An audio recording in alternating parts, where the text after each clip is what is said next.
जो राम जी को नहीं भजता वो चारों बनो चमार है, चाम को भजने वाला नीच। हमने फिर भी कहा कि राम भद्राचार्य जल्दी स्वस्थ हो ताकि चमारों को, कहारों को, यादवों को, धोबी को, लघारों को गाली दे सके, क्योंकि स्वस्थ रहोगे तभी तो गाली दोगे, और गाली दोगे तभी तो ये समाज जागेगा, इसलिए इनकी गाली देना जरूरी है। जब आपको पता है कि गोबर को ही नूर है, जब आपको पता गाय के मूत्र से हजारों तरह की बीमारियां खत्म हो जाती है। एक डॉक्टर तो गाय का गोबर खा के भी दिखा रहा, वो बीमार पड़ गया, एम्स में भर्ती हुआ था, पागल डॉक्टर, वो वहां का था, उत्तराखंड का। तो उस डॉक्टर ने तो गोबर खा के भी दिखाया था। बहुत सारे भक्त गोबर को खा के दिखाते हैं, गोमूत्र को पी के दिखाते हैं, उसमें नहा के दिखाते हैं। तो बाबा जी को गोबर में नहलाना चाहिए था, गोबर की 2-4 जो है टिकिया बना करके उनको खिलानी चाहिए थी। बाबा जी को गायों के पैरों में लिटा करके गाय के पैरों से मसाज करानी चाहिए थी। बाबा जी का हाथ गाय के ऊपर फिरवाना चाहिए था, क्योंकि एक साधु भी गाय के शरीर पर हाथ फेर के बता रही थी कि इस तरह से कैंसर तक की बीमारी हो जाती है अगर अपोजिट साइड में गाय के बालों पे हाथ फेरते हैं। तो ये सारे जो प्रयोग बताए जाते हैं, प्रयोग ये खुद क्यों नहीं करते? अरे खुद तो तुम करके दिखाते नहीं। देश की जनता तो जानती है, क्योंकि वो बीमार पड़ती है तो वो अस्पताल जाती है, लेकिन तुम उसे अस्पताल जाने की बजाय ये बताते हो गाय का गोबर खाओ, गाय का मूत्र पियो। इस देश में सारा विज्ञान, सारा साइंस वेदों में भरा पड़ा, मंत्रों का जाप करो, इतनी बार मंत्रों का जाप करोगे तो बीमारी नहीं आएगी, हनुमान चालीसा पढ़ोगे तो भूत नहीं आएगा। तो ये जो तुम जा रहे उपयोग बताते हो, सारे फार्मूले बताते हो, अपने ऊपर लागू क्यों नहीं करते? तो कथा केवल बिजनेस का खेल है, ना कि वहां से किसी की बीमारी होती। अगर कथा सुनने से कोई बीमार नहीं होता, अगर कथा सुनने से बीमारी कट्टी होती तो खुद राम भद्राचार्य जो रात दिन कथा सुनाते हैं, मंदिर में रहते हैं, उसे अस्पताल जाना नहीं पड़ता। अगर कथा करने वाला अगर भगवान के करीब होता, भगवान का एजेंट होता, भगवान से बात कर रहा होता, तो कथा करने वाला एकदम से भाग के अस्पताल में एडमिट नहीं होता, क्योंकि उसे पता है ये भगवान का जो मैंने झूठा भ्रम फैलाया गरीबों के लिए है, मैं तो जानता हूं कि इसमें कुछ नहीं है, इसलिए वो सीधे अस्पताल जाता है। कथा करने से अगर जीवन सुधर रहा होता तो ये लोग अपने बच्ची बेटियों को IIT और बड़े बड़े इंस्टीट्यूट में एडमिशन नहीं कराते। कथा सुनने से भला करने का गरीबों को कहते हैं कि कथा सुनाओ, 4 बार कथाओं में आओ, लेकिन कभी ये नहीं कहते गरीबों से कि अपने बच्चों का, अपने बालकों का स्कूल में जाकर एडमिशन कराओ। तो अगर कथा सुनने से बीमारियां खत्म हो रही होती तो अपने बच्चों को डॉक्टरेट की डिग्री न दिला रहे होते। अगर कथा सुनने से जीवन की बीमारियां और जीवन की गरीबी दिलदरी कट रही होती तो अपने मंदिरों में, अपने मठों में और अपनी कथाओं में दान पेटियों का आयोजन न कर रहे होते। अमीश देवगन, जिसको गुल्लू के नाम से जाना जाता है, गुल्लू पत्रकार, वो अपने चैनल पर कहता है कि भाई भैया राम मंदिर जाओगे तो अस्पताल जाने की जरूरत ही नहीं पड़ेगी। तो भाई ये राम भद्राचार्य को अस्पताल क्यों लेके गए? अरे भाई इनको गोमूत्र पिलाते, इनको क्या कहते हैं, देश के अंदर जो तुमने बोला है कि राम मंदिर जाने से बीमार नहीं पड़ते, तो जो व्यक्ति रात दिन मंदिर के अंदर रह रहा है उसको फिर अस्पताल जाने की जरूरत कैसे पड़ गई? इसका मतलब देश की गरीब जनता को गुमराह कर रहे हो तुम। तुम्हें बीमारी पड़ेगी तो तुम अस्पताल जाओगे, लेकिन जब गरीब जनता अस्पताल की मांग करेगी तो तुम मंदिर का रास्ता दिखाओगे। दोहरा व्यवहार नहीं चलेगा। देखिए भगवान राम ने जो है ना सजा दी है, भगवान राम जो है इनसे बहुत रुष्ट हैं, और अब और रुष्ट कर दे इन्होंने अस्पताल जाकर, क्योंकि जो व्यक्ति रात दिन मंदिर में रहता है और कथा बांचता है, कथा पढ़ते पढ़ते लोगों को बताता है कि भाई तुम जो है दिन में 8 बार हनुमान चालीसा करो, तुम्हें कोई रोग नहीं होगा, तुम्हारे सारे रोग दूर भाग जाएंगे। तो हनुमान चालीसा नहीं करा गया इनसे? जो मंदिर जाकर बैठने वाला व्यक्ति अब बीमार पड़ते ही अस्पताल चले गए। जब देश की जनता राम मंदिर बनने के टाइम पर मांग कर रही थी, तेजस्वी यादव ने बयान दे दिया था कि देश की जनता को अस्पताल की जरूरत है और राम मंदिर की जरूरत नहीं है। मंदिरों से ज्यादा अस्पतालों की जरूरत है, क्योंकि मंदिर तो पहले से देश के अंदर लाखों हैं और अस्पतालों की संख्या कम है, तो अस्पताल बढ़ने चाहिए। और रही बात राम भद्राचार्य की, राम भद्राचार्य को आप संत ना कहें, संत के नाम पर वो एक तरह के पैर से लेके सर तक राजनीतिक आदमी है। सिर्फ चोला उनका जो है संत का है, बाकी उनकी सारे काम, सारे बयान राजनीतिक बयान है।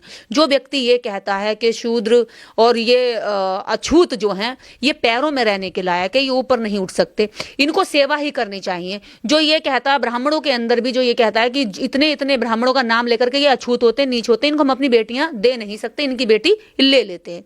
और बयान में अपने एक जगह कथा में ये भी कहते हैं कि भैया इस देश के अंदर क्षत्रिय जो हैं वो ब्राह्मणों से बच्चे पैदा हुए सारे, क्योंकि परशुराम जी ने जब 121 बार जो क्षत्रिय विहीन कर दी थी धरती, तो तब सारे क्षत्रिय मर चुके थे और सारी क्षत्राणियों को जब बच्चों की जरूरत पड़ी तो ब्राह्मणों की यहाँ पर काम आए।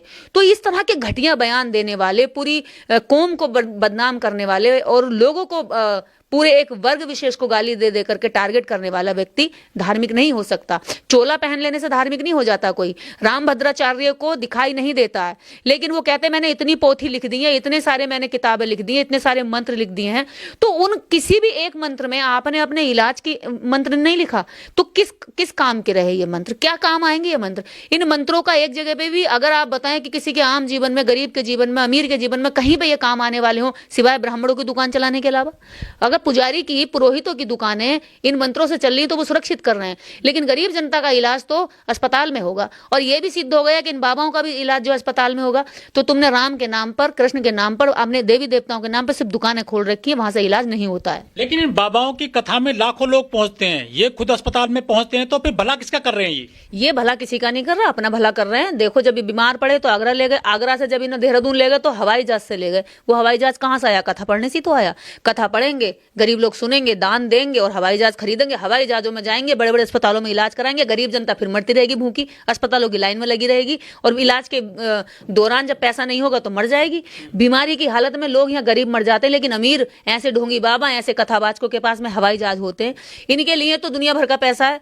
और ऊपर से मैं सबसे बड़ी बात यह है, जब वो ये कहते हैं हमारे वेदों में ज्ञान भरा पड़ा है, हमारे वेदों में साइंस भरी पड़ी है, ऐसी तक हमारे वेदों में साइंस है कि भगवान शिव ने उस समय पे सर्जरी कर दी थी, बच्चे का गला काट करके एक दूसरे बच्चे को दोबारा, अपने बच्चे को दोबारा जीवित कर दिया था सर जोड़ करके।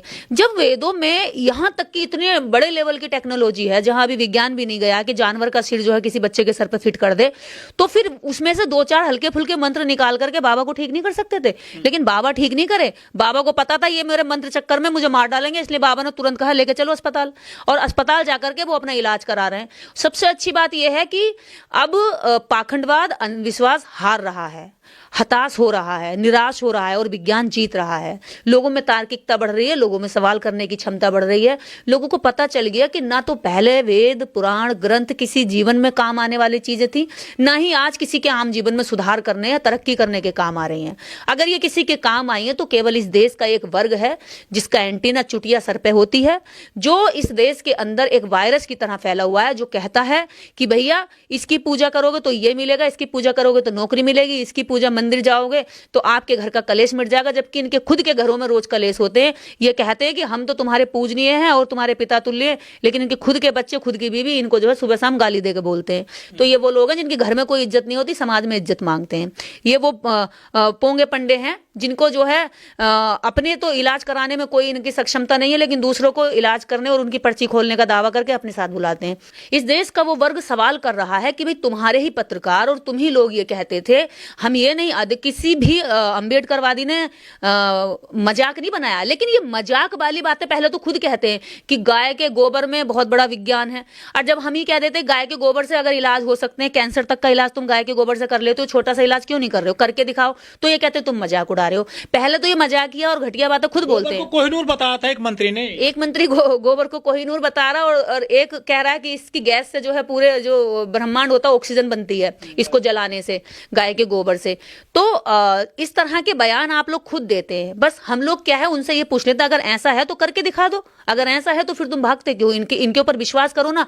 तुम ही तो अपनी बात बोल रहे हो, तुम ही उस पर विश्वास नहीं कर रहे हो। तो बस हम लोग तार्किक सवाल कर लेते, इसी बात को ये चिढ़ जाते कि मजाक कर रहे हैं, हमारी मजाक उड़ा रहे, रामभद्राचार्य की मजाक उड़ा रहे। अरे नहीं, रामभद्राचार्य को हमने खुद शुभकामनाएं दी, रामभद्राचार्य जल्दी स्वस्थ होकर के अस्पताल से घर लौटे। हम तो चाहते हैं वो ठीक रहे। अगर देखिए हमारी महानता देखिए, वो हमें गाली देते हैं, वो हमें नीच बताते हैं, वो हमें अछूत बताते हैं, वो हमें गलीच बताते हैं, मलेच बताते हैं। ऐसे ही रामदेव बताता मैंने सारा जो है योगा में सारी बीमारियां मैंने काट दी। रामदेव बताता है कि मैंने, और योगा भी कौन सा, वो कॉपी करके बुद्धा की सारी जो है कलाएं छीन ली, चोरी कर ली और अपना नाम उस पर कॉपीराइट कर लिया। उधर उसने पतंजलि बना दी। तो ये सारी दवाइयां बेच करके उसके खुद जो है पैटर्न जो है चोरी करे हुए निकले, उस पर खुद अभी केस चल रहा, कई करोड़ का मानहानि का केस लगा हुआ है, और जो फर्जी दवाइयां बनाई हैं उन दवाइयों का केस चल रहा है। तो इस तरह के लोग जब बीमार पड़ते हैं तो भागकर एकदम से एम्स में इलाज कराने जाते हैं।